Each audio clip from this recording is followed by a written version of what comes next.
Bismillahirrahmanirrahim. Assalamualaikum warahmatullahi wabarakatuh. Alhamdulillah, assalatu wassalamu ala rasulillah wa ala alihi wasallam wa ba'du. Alhamdulillah, kembali bertemu dengan channel Sultan Arsalan. Pada edisi kali ini kita akan membicarakan masalah agresi Rusia ke Ukraina. Ya, agresi ini sejak awal sudah banyak menimbulkan pro dan kontra di kalangan kaum muslimin. Ada yang berpihak pada Rusia, ada yang berpihak kepada Ukraina. Yang berpihak kepada Rusia, alasannya penafsiran bahwa kelak di akhir zaman yang disebut Nasrani itu adalah orang dari Rusia. Sehingga mereka dengan bangganya atau mungkin dengan apalah namanya itu mereka membela Rusia. Sementara ditambah lagi dengan adanya kaum muslimin dari Shishan atau bahkan presiden Jetnya yang ikut membantu Rusia untuk mengagresi Ukraina. Ini lebih memperkuat kaum muslimin yang membela Rusia makin menjadi.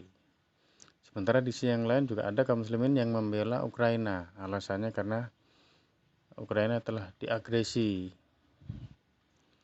Lalu bagaimana mensikapinya? Ya, kita harus tahu, harus paham siapa Zelensky atau presiden Ukraina dan siapa Rusia. Ingat bahwa Rusia sebelum mengagresi Ukraina, dia telah ikut membantu Suriah Bashar Assad. Yang ketika Bashar Assad membantai kaum muslimin Sunni di Suriah, kemudian biqadarilah kaum muslimin Sunni Suriah mampu bangkit melakukan perlawanan terhadap pemerintahannya, sehingga pemerintahannya hanya sampai beberapa persen saja wilayahnya. Ketika udah mereka terdesak, baru Rusia turun.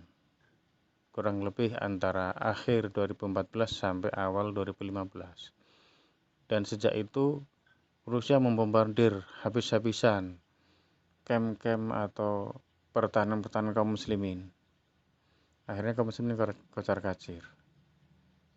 Nah, melihat berangkat dari sini, apakah kemudian Rusia itu baik, Rusia itu yang kelak akan bersama kaum muslimin, yaitu yang dianggap sebagai orang-orang Nasrani yang bergabung dengan kaum muslimin memerangi Yahudi? Kita tidak tahu. Yang kedua juga sama, Ukraina yang dipimpin oleh Zelensky juga dia adalah keturunan Yahudi.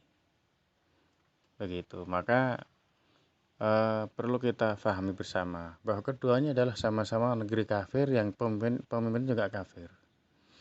Yang kedua, sebelum kita membahas masalah itu, kita coba kembali kepada kondisi kaum muslimin setiap kali menjelang pemilu. Hampir semua pimpinan-pimpinan parpol, petinggi-petinggi parpol pasti datang ke kaum muslimin. Entah ke pondok-pondok pesantren atau ke kiai-kiai atau apa. Mereka memberikan janji-janji, memberikan bantuan-bantuan. Intinya apa? Iya, supaya meminta dukungan dari kaum muslimin. Setelah nanti kaum muslimin mendukung, memilih mereka, kemudian mereka berkuasa, baru kaum muslimin ditinggalkan begitu saja. Dan bahkan terdolimi kehidupannya. Kita bisa mengambil pelajaran atau kesimpulan bahwa ketika pemilu seperti itu, hal yang tidak jauh berbeda juga kasus Ukraina dan Rusia. Oleh karena itu sebaiknya kita diam, nggak usah ikut campur membela Ukraina atau Rusia. Lebih baik kita